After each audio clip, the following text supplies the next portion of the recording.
Hi.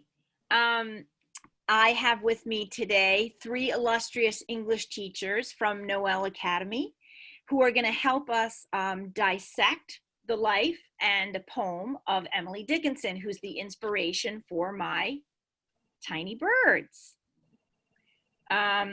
So I'd like to start off with Sandy, who's going to talk a little bit about Emily Dickinson herself, and then she'll pass it on to one of her colleagues. I want to say thank you, ladies, so much for doing this for me, and how excited I am to learn about this. So, Sandy. Yes. Okay. So there she is, Emily Dickinson. I have many of her books of poetry at home, and I am pleased to share with you that she is more complicated than you might have imagined. So just a quick overview of her. Who was Emily Dickinson? Whatever you know about her. Was she a recluse? Was she a rule breaker? Or was she a lover? So think in your head what the answer might be, and then Miss Rose will reveal the truth. Ta-da! She was all of the above. So she's sort of this mythical recluse that people imagine sitting in a dark room alone in Amherst talking to no one and just writing this prolific amount of poetry. But the truth is that she's more complicated than that. And her really good friend, Walt Whitman, they kind of overlapped and are considered the sort of mother and father of American poetry, has this quote that I love for her that is, he says, "Do I contradict myself? Well, then I'm vast. I contain multitudes." And Emily Dickinson certainly fits the bill on that. So let's learn about her as a recluse first. So she grew up in Amherst, very, very public family, which wasn't really her style. Her father was involved in politics. There were people coming and going in the house all the time. So that wasn't really how she wanted to interact. And she developed this very, very, very inner private life, deep, powerful, private thoughts and feelings. And all of those went into her poetry. She wrote 1,800 poems and probably more.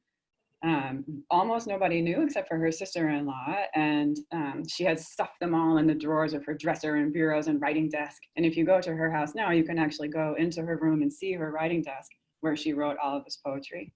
She did not want them published during her lifetime, but her sister-in-law here actually started to secretly take them and publish them without her knowing, and they were not well received in her lifetime at all. She was very close with her brother, and her sister-in-law, Susan Gilbert. Remember that name, it will come up again. And she did this really sweet thing that I learned when I visited her home in Amherst. The docent of the museum told us that she would make cream puffs and tie them on a string, like wrap it around, and then another one and wrap it around, and lower them out of her bedroom window for the children down below. Whoa. Pretty nice. Okay, so the next place where she really was a rule breaker in terms of the literary world, and part of why people were so critical at the time of her work, is that she did not follow the conventions of the time. So she does some of the normal things, like if we were to read this, you would find that it has the right meter of the time. It follows the syllables that it's supposed to, but she does wild things like capitalizing words for no apparent reason, these dashes no one had seen before. People found it wildly interrupting, and it was like really messing with their flow and understanding. And this use of slant rhyme, which you can see in that. So this first stanza, if we look at just what that slant rhyme means, she says, "Hope is the thing with feathers that perches in the soul and sings a tune without the words and never stops at all." So that soul and all don't line up. So in my hunting around, and I found this really great quote that this man wrote, critical of her writing at the time, that I find very funny. But people didn't like it. They were really offended that she would take what they understood as poetry and mess with it so much. But for her, this was like, this is the best way I can express my emotion. I need the dashes, I need the slant rhyme, I have all these ways. So she's really tinkering with technique to show her inner feelings, using the techniques that she had at the time as a poet. So this guy says, "Her work is often cryptic in thought and unmelodious in expression. What intelligence a reader has must be exercised in the poetic game of hare and hounds, where ellipses, inversions, and unexpected climaxes mislead those who pursue sweet reasonableness." And so they were really offended that a woman also would mess with their poetic form in such a serious way.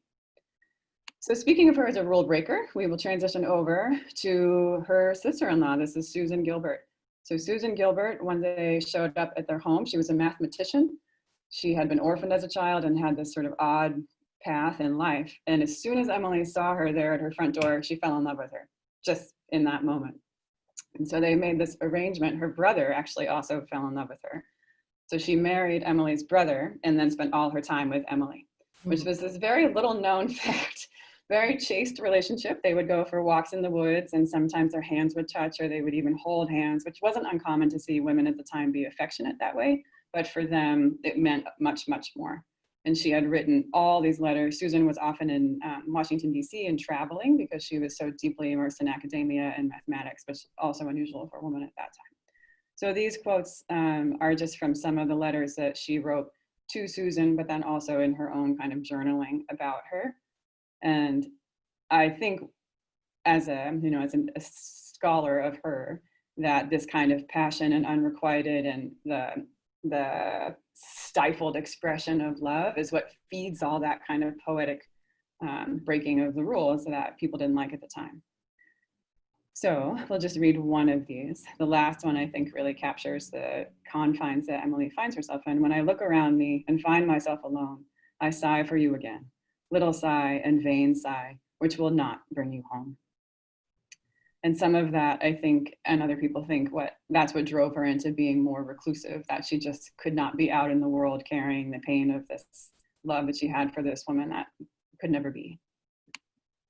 And I'm going to ask Miss Harrell now to do a dramatic reading of the poem.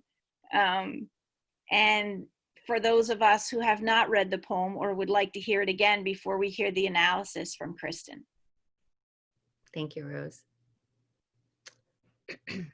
Hope is the thing with feathers that perches in the soul and sings the tune without the words and never stops at all. And sweetest in the gale is heard, and sore must be the storm that could abash the little bird that kept so many warm. I've heard it in the chillest land and on the strangest sea, yet never in extremity it asked a crumb of me. Beautiful. Thank you. And now finally the analysis by Kristen Ray. So the speaker is using an extended metaphor in this poem, comparing hope to a bird that lives within us humans. So while she doesn't directly use the word bird, she alludes to it through her description, the thing with the feathers that perches and sings the tune without the words. The tune can be heard best in the most fierce of winds, and only the worst of storms could stop this bird from singing, asserts the speaker. The speaker then tells us that the bird has kept so many warm during storms, which refer to the hope that has kept people going during times when they're faced with adversity. The speaker has heard the bird in the coldest of places and on the strangest seas, in such challenging and unfamiliar times. And even in those most extreme of times, the bird has never asked anything of the speaker. So hope is free. Oh, that's beautiful.